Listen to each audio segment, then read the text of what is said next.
Have you ever looked at black people or diasporic Africans and asked what is up with those folks? Like, why they can't seem to get it together? Why they seem to be so pathological? Like, there's strife that happens among them, and they have strife with everyone else, right? If you are like many in the black community, you would probably say that, well, it's because of white people. It's because of the oppression of whites. Or you might even say, well, it's the feminist movement that has caused the strife between black men and black women. And though these things may have affected the black community and blacks throughout the world diasporically, the bigger truth is that as a special group of people, no one can keep you down unless it's God's will. Okay? And that is what I will propose to you. I believe that we are operating under a curse. And that curse is in Deuteronomy 28, which speaks about the things that African people, diasporic Africans have experienced. Being sold off to slavery, having your children sold off to slavery, tilling a land in a vineyard, but you not receiving or reaping any of the rewards from it. A man, you have a wife, and your wife is ravished by another. The sky is as brass, and that's just a biblical saying of saying that your prayers go unanswered. This is what has happened. How is it that black people can be under oppression for so long under somebody else's thumb, unless it has been the will of God? And why would God will it to be? Well, read the Bible. Read the stories. What am I saying? What am I actually proposing? The bigger picture is that those biblical stories, those are our stories. Those are our people. That Bible is our story. And we are living out the curses of Deuteronomy because of our ancestors who were stiff-necked, rebellious people.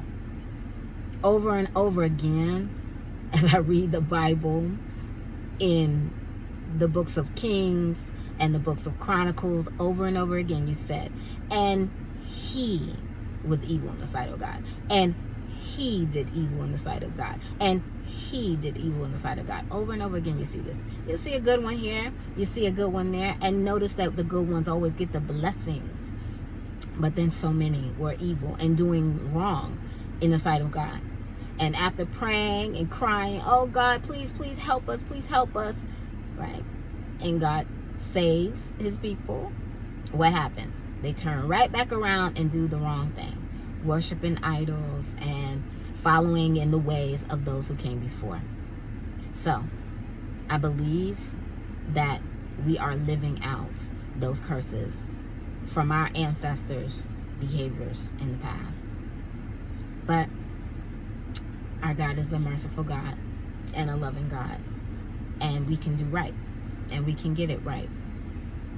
Are we supposed to go back to the old way and doing those sacrifices and those things like we did? No, that way is done. The way now is the way that all others also can come into the fold of God's mercy, which is by way of Christ, right? By way of Christ, following Christ and the sacrifice of Christ. What do I propose to you? It's to stop being a rebellious people. Some of you are listening to this and you're twisting your mouth and you're rolling your eyes. That's your rebellious nature always coming up to the forefront. That same rebellious nature that keeps you at war with one another, that causes you to be contentious in your own household, that causes you to be contentious with your neighbor, on your jobs, and with all other people. Dr. John Henry Clark said, the black man and woman has no friends. Right. How is that possible? Only by way of God. Read the signs on the wall, my people. Read the signs on the wall. It has been a hidden bit of information for so long. But we are those people. And it is time for us to get in right standing with God. Get in right standing. That's my words to you. Pray and get your life back in alignment with God. And that is it for now. Peace and be well.